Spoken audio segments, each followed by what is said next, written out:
Assalamualaikum warahmatullahi wabarakatuh.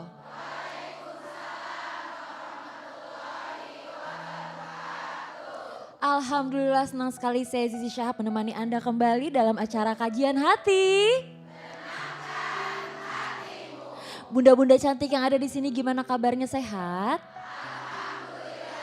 Alhamdulillahirrabbilalamin. Dan alhamdulillah hari ini kita sudah ada di Masjid As-Sofia Bogor bersama Ustadz Hilman. Assalamualaikum Ustadz. Waalaikumsalam warahmatullahi wabarakatuh. Hari ini Masya Allah temanya adalah ketika raga ingin menyerah, tuntun kami untuk berserah. Waduh. Baik, sekarang kita kasih kesempatan untuk AA untuk langsung memulai seperti apa tausiah hari ini. A, silakan. Bismillahirrahmanirrahim. Assalamualaikum warahmatullahi wabarakatuh. Waalaikumsalam warahmatullahi wabarakatuh.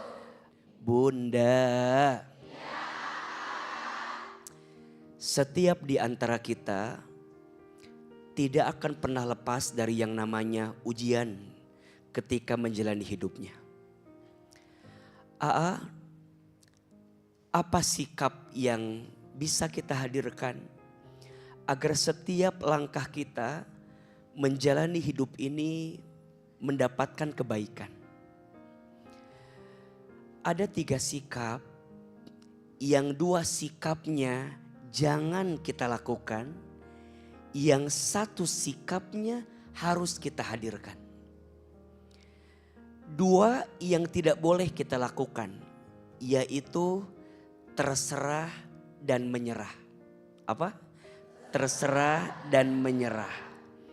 Dalam hidup, bunda sayang, tidak boleh terserah. AA, apa itu terserah? Terserah itu berarti tidak punya tujuan. Dia nggak paham hidup ini mau dibawa kemana. Dia nggak ngerti ketika Allah hadirkan masalah, musibah, ujian, apa tujuannya. Dia nggak ngerti. Padahal mohon maaf, tidak mungkin Allah hadirkan sesuatu dalam hidup seorang hamba kecuali Allah siapkan kebaikan untuk hamba tersebut. Betul? Menyerah juga tidak boleh. Kalau menyerah maknanya tidak ada usaha. Pasrah, putus asa, tidak boleh. Orang beriman tidak boleh putus asa. Orang beriman tidak boleh menyerah. Perhatikan Quran surat Ali Imran ayat 139. A'udzubillahi minasyaitonirrajim. Bismillahirrahmanirrahim. Wala tahinu wala tahzanu wa antumul a'launa in kuntum mu'minin. Dan janganlah kalian putus asa.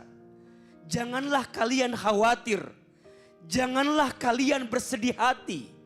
Sesungguhnya kalian itu adalah orang yang Allah angkat derajatnya jika kalian beriman kepada Allah Subhanahu wa taala.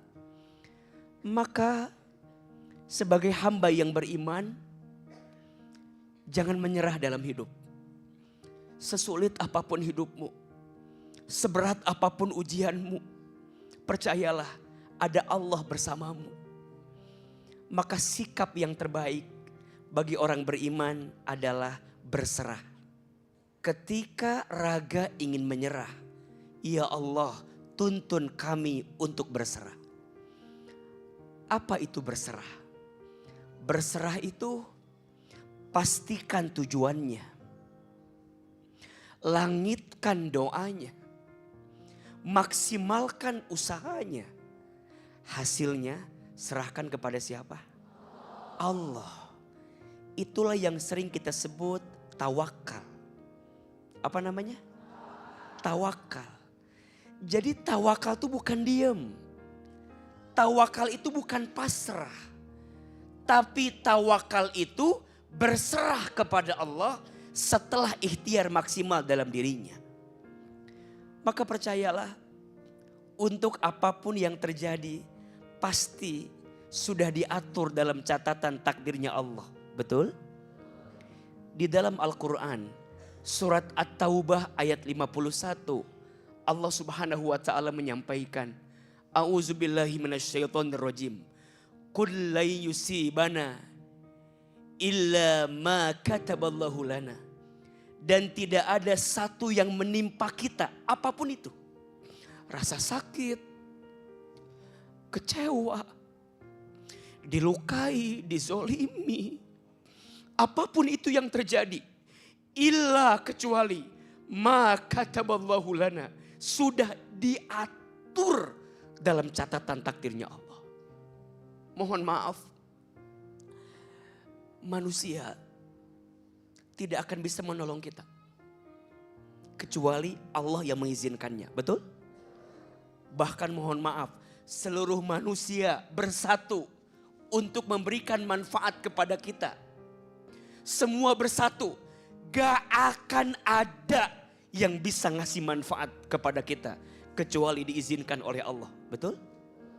Begitu sebaliknya. Semua manusia bersatu. Buat nyakitin kita. Buat jatuhin kita. Gak akan jatuh. Kalau Allah tidak mengizinkannya. Betul? Belajar menyerahkan semua kepada Allah. Wa 'alallahi, dan hanyalah kepada Allah. Falyatawakkalil mu'minun. Orang beriman itu menyerahkan dirinya. Orang beriman itu berserah atas semua ketentuannya. Maka bunda sayang, pemirsa Trans TV dimanapun Anda berada, untuk semua hal yang sedang menimpa kita, jangan terserah, jangan menyerah, tapi berserah. Ada satu doa yang bisa bunda amalkan, pemirsa amalkan, agar doa ini menguatkan kita untuk berserah kepada Allah Subhanahu wa taala. Kita baca doanya, AA satu kali, bunda sayang satu kali. Bismillahirrahmanirrahim. Hasbunallah wa ni'mal wakil. Ni'mal maula wa ni'man nasir. Baca doa ini, amalkan doa ini khususnya ketika bunda merasa lemah dalam hidup. Karena doa ini adalah doa yang pernah dibaca oleh Nabi Ibrahim alaihissalam ketika Nabi Ibrahim pernah akan dibakar oleh api dengan api yang sangat panas. Tapi dengan izin Allah, api yang panas itu tidak bisa membakar tubuhnya Nabi Ibrahim. Mudah-mudahan siapapun yang hari ini sedang ditimpa masalah, sedang diberi ujian, kuat, sabar, dan bertawakal kepada Allah atas semua kebaikannya. Amin ya Rabbal Alamin. Allah mudahkan semuanya insya Allah ya. Baik, sekarang kita kasih kesempatan untuk bunda-bunda yang ada di sini yang mau bertanya. Kita kasih kesempatan dulu, siapa yang mau tanya boleh angkat tangan. Ini bunda yang sebelah sini tadi udah duluan angkat tangan, boleh. Assalamualaikum warahmatullahi wabarakatuh. Waalaikumsalam warahmatullahi wabarakatuh. Saya Juwita, izin bertanya Ustadz. Apakah saya salah jika menggugat cerai suami karena merasa dibohongi? Karena ternyata selama 5 tahun menikah saya baru tahu kalau suami saya sebelumnya sudah pernah menikah dan memiliki seorang anak.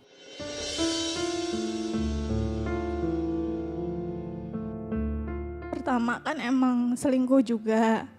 Terus saya ngerasa dibohongi karena maksudnya kenapa sebelum nikah sama saya enggak ngomong gitu. Kalau sebelumnya udah pernah menikah dan udah punya anak. Jadi saya taunya suami saya itu ya masih lajang. Dari pihak keluarga tidak ada yang bercerita kalau sebelumnya suami sudah pernah menikah? Tidak gitu? ada. Selama kurang lebih 5 tahun ini sih baik. Setahun terakhir kemarin di tahun 2024 suami saya selingkuh, sering juga. Dari situ saya baru tahu ada pihak keluarganya, salah satu keluarganya yang ngasih tahu, yaitu yang sebelumnya dia udah pernah menikah ternyata. Mbak sudah bicara dengan suami terkait dengan kondisi rumah tangga sekarang? Udah, saya udah ngomong sama suami, sama pihak keluarganya, sama orang tuanya, tapi memang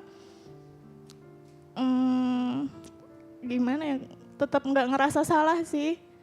Dan orang tuanya tetap ngebela anaknya. Sekarang sudah resmi bercerai? Sudah. Sudah resmi bercerai. Saya mau tanya langkah yang saya ambil ini benar atau enggak. Oke. Terima kasih Ustadz. Oke. Baik, Bunda. Iya,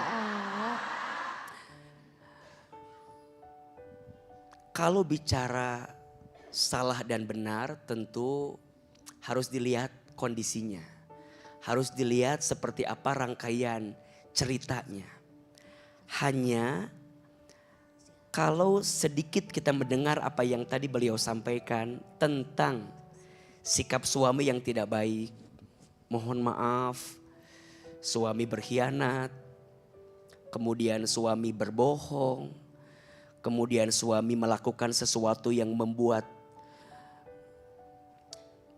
mbaknya merasa menyakiti bertubi-tubi. Maka mbak pilihan untuk berpisah sudah benar. Setuju atau tidak?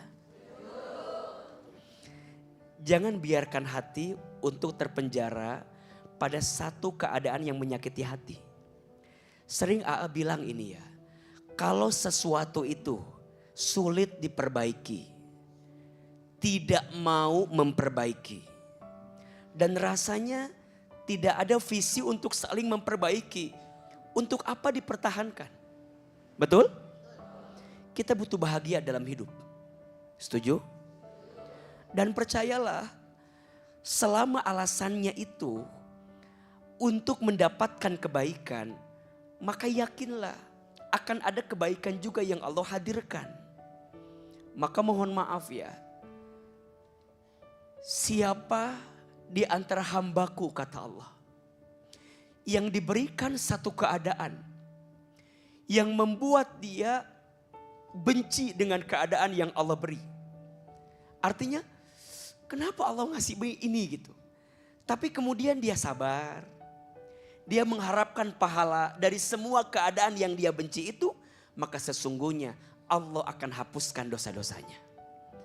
Dan Allah siapkan pahala terbaik untuknya. So ke depan ini pelajaran untuk semua. Hati-hati dalam memilih pasangan. Pastikan semua latar belakangnya. Tanya dulu. Karena sifat orang yang suka berbohong itu selanjutnya dia akan sibuk menutupi kebohongannya. Jadi kalau dia sudah sekali berbohong, maka dia akan sibuk selanjutnya menutupi kebohongannya. Maka wajar Nabi menyampaikan di antara ciri orang yang munafik itu ada 3. 1, ketika dia bicara dusta, bohong. Ketika dia berjanji, ingkar. Betul? Dan yang ketiga, ketika diberikan amanah, dia khianat. Pelan-pelan lepasin, buka hati agar nanti ada ruang hati yang baru untuk hati yang datang di kemudian hari. amin insya Allah. Dan ini rumusnya, tolong catat ya. Belajar menyembuhkan luka dengan hati yang terbuka. Karena luka tak akan sembuh jika hati masih mengeluh. Luka tak akan pulih jika hati masih merintih. Belajarlah untuk menyembuhkan luka dengan hati yang terbuka. Lepasin pelan-pelan sampai nanti Allah hadirkan yang terbaik untuk kita semua. Amin, Amin ya Rabbal alamin. Sakit banget sih karena waktu itu orang tua tuh sempat kayak nahan dulu gitu. Karena waktu itu kan posisinya pas nikah itu belum selesai kuliah kan, masih skripsi. Sempet nanti dulu deh, selesain dulu. Cuman ya akunya nggak ngedengerin gitu. Jadi itu sih yang diseselin dan bikin sakit hati. Maksudnya aku udah yang ngorbanin pendidikan hidup aku gitu, ternyata ya salah pasangannya.